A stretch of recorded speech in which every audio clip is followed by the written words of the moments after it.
গায়ে অ্যালার্জি হতে পারে, শ্বাসনালীতে অ্যালার্জি হতে পারে। আমি একটি আগের ভিডিওতে বলেছিলাম অ্যালার্জি দুই ধরনের, একটা হচ্ছে এক্সানথেমা আর একটা হচ্ছে এনানথেমা। এক্সানথেমা মানে যেটি আপনি বাইরে দেখছেন, আমাদের গায়ে যখন লাল লাল চাকা চাকা ওঠে সেটাকে আমরা এক্সানথেমা বলে, যেটা আমি বাইরে থেকে দেখছি। ওই একই জিনিস কিন্তু আমার শ্বাসনালীতে হচ্ছে, যেটা আমি দেখতে পাচ্ছি না। এবং এই অ্যালার্জির কারণে কিন্তু তখন আমাদের ঠান্ডা কাশি লাগবে, শ্বাসকষ্ট হতে পারে অনেকের। কিন্তু ওই একই জিনিস আমাদের ইন্টেস্টাইনে হচ্ছে, তখন কিন্তু আমাদের পাতলা পায়খানা হতে পারে। একই জিনিস কিন্তু আমাদের কিডনিতে হচ্ছে, এই অ্যালার্জিক, তখন আমাদের কিডনিতে হঠাৎ করে প্রস্রাব প্রোডাকশন বন্ধ হয়ে যেতে পারে।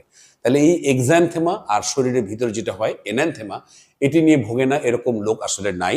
সুতরাং আজকে যে ভিডিও, এই ধরনের অ্যালার্জি হলে আমাদের ঘরোয়া রেমেডি কি হতে পারে। আমি সবসময় জানেন যে ওষুধের ব্যাপারে আমি আগ্রহ পোষণ কম করি। আমি সবসময় চাই যত মিনিমাম ওষুধ খাইয়ে আপনি আপনার বাবুকে ভালো রাখতে পারেন। আমি আসলে পাতা ভরে ওষুধ লেখাটাকে আমি একেবারেই অপছন্দ করি।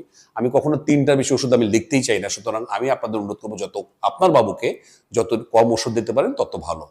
বিশেষ করে অ্যালার্জির এই ওষুধগুলো আমি দেখেছি সবাই খুব দীর্ঘমেয়াদী ভাবে 3 মাস 6 মাস ভাবে বিভিন্ন ব্র্যান্ডের টোফেন বলেন, অ্যালারিড বলেন, এই ধরনের ওষুধ দিয়ে যায়।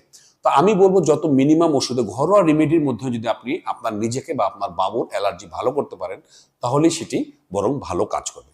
চলুন আসলে কিছু ঘরোয়া রেমেডি সম্বন্ধে জেনে আসি।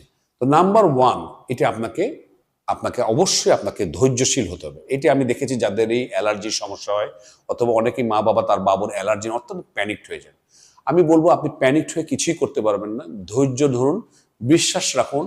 আমি নিশ্চিত যাদের এই ধরনের অ্যালার্জি জনিত সমস্যা আছে, বিশেষ করে ঠান্ডা কাশি যে সমস্ত বাবুদের শ্বাসকষ্টের সমস্যা হয়, তাদের 7 থেকে 8 বছরে যে কিন্তু এটা ম্যাক্সিমামই ভালো হয়ে যায়। সামনে শীতের সময় আসছে, আপনারা জানেন এই সময় কিন্তু অনেক বাবুরই অ্যালার্জির পরিমাণ, স্কিন ডিজিজ বাড়বে।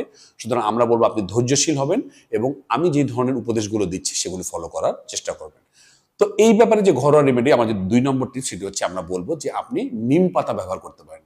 আমাদের যে সেই সনাতন যে সময় থেকে আমাদের নানি দাদিরা আমাদের যা শিখিয়েছেন, আমাদের মা বাবাদের শিখেছেন, আমাদের মা বাবার আমাদের শিখিয়েছেন, নিম পাতা কুসুম গরম পানিতে বা গরম পানিতে বয়েল করে তার যে নির্যাসটা বা যে ইনগ্রেডিয়েন্ট যদি আপনার শরীরে ব্যবহার করেন প্রতিদিন, তাহলে কিন্তু অ্যালার্জির জন্য চমৎকার একটি রেমেডি, ঘরোয়া রেমেডি হতে পারে। সুতরাং আপনি আপনার বাবুকে বা আপনার নিজের ক্ষেত্রে নিম পাতার যে পানিটা সেটা আপনি ব্যবহার করতে পারেন। 2 নম্বর, যে পুদিনা পাতা, সেটি পানিতে আপনি বয়েল করে বা পানিতে যে পুদিনা পাতার যে নির্যাস, আপনি যদি প্রতিদিন এটি খাওয়ার অভ্যাস করতে পারেন, তাহলে যে গলার যে সোরনেস বা অ্যালার্জি যেটা গলার ভিতর হচ্ছে, সেই অ্যালার্জি কিন্তু অনেকাংশে লাঘব হতে সাহায্য করবে। সুতরাং এটি একটি আপনার জন্য অ্যালার্জির জন্য চমৎকার হোম রেমেডি হতে পারে।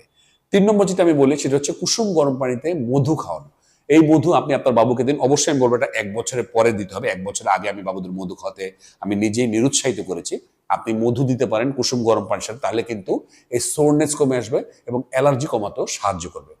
আর যাদের বাইরে বড় বড় অ্যালার্জি হচ্ছে বা বড় বড় চাকা হচ্ছে, সেখানে আমি বলবো যে অ্যালোভেরা জেল, সেটা যদি আপনি অ্যাপ্লাই করতে পারেন, অ্যালোভেরা জেল, সেটি চমৎকারভাবে অ্যালার্জি কমাতে সাহায্য করে। সুতরাং অযাচিত যে মোটা দাগের স্টেরয়েড যে সমস্ত মলমগুলো আমরা লিখি, সেগুলো স্টেরয়েড মলম, আপনি জানেন এগুলো স্কিনের জন্য অত্যন্ত ক্ষতিকর। আপনি শর্ট মেয়াদে দিলে সমস্যা নেই, কিন্তু দীর্ঘমেয়াদে এই ধরনের মলমগুলো কিন্তু স্কিনের জন্য ক্ষতিকারক হতে পারে। আমি বলবো এই অ্যালোভেরা জেল যদি আপনার বাবুর স্কিনে আপনি ব্যবহার করতে পারেন, বা আপনার নিজের স্কিনে যাদের অ্যালার্জির সমস্যা আছে, চমৎকারভাবে এই অ্যালার্জি যে লাঘব করতে সাহায্য করবে। তো দর্শক, অ্যালার্জি নিয়ে আপনাদের কোনো প্রশ্ন থাকলে কমেন্ট সেকশনে করতে পারেন, বা আপনারা আপনার বাবুকে বা আপনার নিজেদের জন্য অ্যালার্জির জন্য কি করছেন আমাদের শেয়ার করুন। আজ এ পর্যন্তই। পরবর্তী নতুন কোনো টপিক নিয়ে আবারও হাজির হব। সেই পর্যন্ত বরাবরের মতোই আল্লাহ হাফেজ।